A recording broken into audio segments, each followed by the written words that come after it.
হয়চাক যোৱা 15 মে তাৰিখে বঙাইগাঁও জিলা বৰজৰা পাহাৰৰ সমীপলৈ এহাল কিশোৰ কিশোৰী ফুৰিব যোৱা অৱস্থাত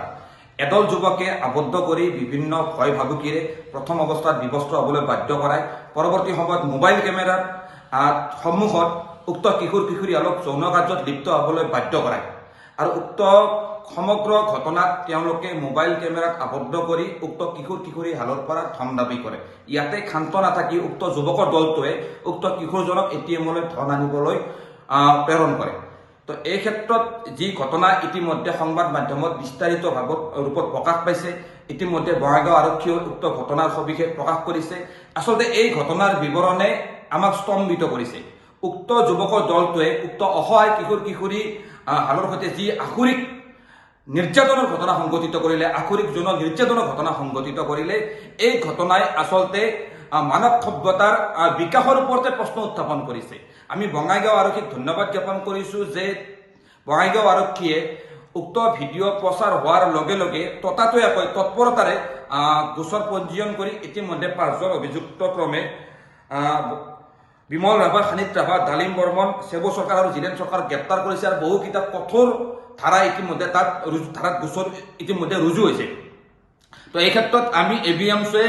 অসম চৰকাৰৰ ওচৰত দাবী জনাইছোঁ যে উক্ত ঘটনা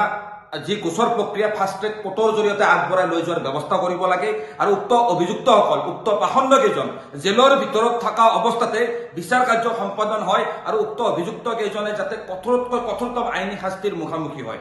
আমি ইতিমধ্যে ভুক্তভোগী পৰিয়ালৰ সৈতে শক্তিশালীভাৱে থিয় দি আছোঁ আৰু অসম চৰকাৰক আমি আহ্বান জনাইছোঁ, বঙাইগাঁও আৰক্ষীক আহ্বান জনাইছোঁ যে উক্ত ঘটনাৰ ভৱিষ্যত দিনত যাতে কোনো দুষ্ট চক্ৰই সংঘটিত কৰিব নোৱাৰে তাৰ বাবে এক দৃষ্টান্তমূলক আইনী শাস্তিৰ ব্যৱস্থা কৰিব লাগে আৰু ভুক্তভোগী পৰিয়ালক ন্যায় প্ৰদানৰ ব্যৱস্থা গ্ৰহণ কৰিব লাগে। হয়চাক যোৱা 15 মে তাৰিখে বঙাইগাঁও জিলা বৰজৰা পাহাৰৰ সমীপলৈ এহাল কিশোৰ কিশোৰী ফুৰিব যোৱা অৱস্থাত এদল যুৱকে আবদ্ধ কৰি বিভিন্ন ভয় ভাবুকিৰে প্ৰথম অৱস্থাত বিবস্ত্ৰ হ'বলৈ বাধ্য কৰায় পৰৱৰ্তী সময়ত মোবাইল কেমেৰাৰ সন্মুখত উক্ত কিশোৰ কিশোৰীহালক যৌন কাৰ্যত লিপ্ত হ'বলৈ বাধ্য কৰায় আৰু উক্ত সমগ্ৰ ঘটনাত তেওঁলোকে মোবাইল কেমেৰাত আবদ্ধ কৰি উক্ত কিশোৰ কিশোৰীহালৰ পৰা ধন দাবী কৰে। ইয়াতে ক্ষান্ত নাথাকি উক্ত যুৱকৰ দলটোৱে উক্ত কিশোৰজনক এটিএমলৈ ধন আনিবলৈ প্ৰেৰণ কৰে।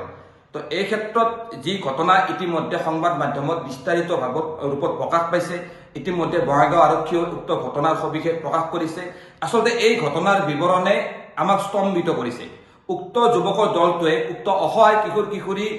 হালৰ সৈতে যি আসুৰিক নিৰ্যাতনৰ ঘটনা সংঘটিত কৰিলে, আসুৰিক যৌন নিৰ্যাতনৰ ঘটনা সংঘটিত কৰিলে, এই ঘটনাই আচলতে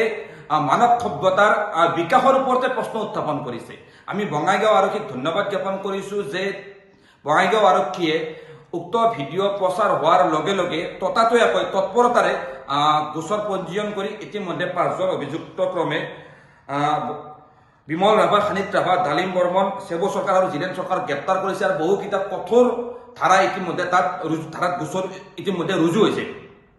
তো এই ক্ষেত্ৰত আমি ABMCয়ে অসম চৰকাৰৰ ওচৰত দাবী জনাইছোঁ যে উক্ত ঘটনা যি গোচৰ প্ৰক্ৰিয়া ফাষ্ট ট্ৰেক কোৰ্টৰ জৰিয়তে আগবঢ়াই লৈ যোৱাৰ ব্যৱস্থা কৰিব লাগে আৰু উক্ত অভিযুক্তসকল, উক্ত পাখণ্ডকেইজন জেলৰ ভিতৰত থকা অৱস্থাতে বিচাৰ কাৰ্য সম্পাদন হয় আৰু উক্ত অভিযুক্তকেইজনে যাতে কঠোৰতকৈ কঠোৰতম আইনী শাস্তিৰ মুখামুখি হয়।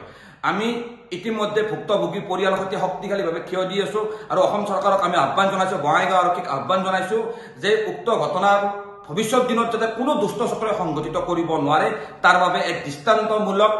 আইনী শাস্তিৰ ব্যৱস্থা কৰিব লাগে আৰু ভুক্তভোগী পৰিয়ালক ন্যায় প্ৰদানৰ ব্যৱস্থা গ্ৰহণ কৰিব লাগে।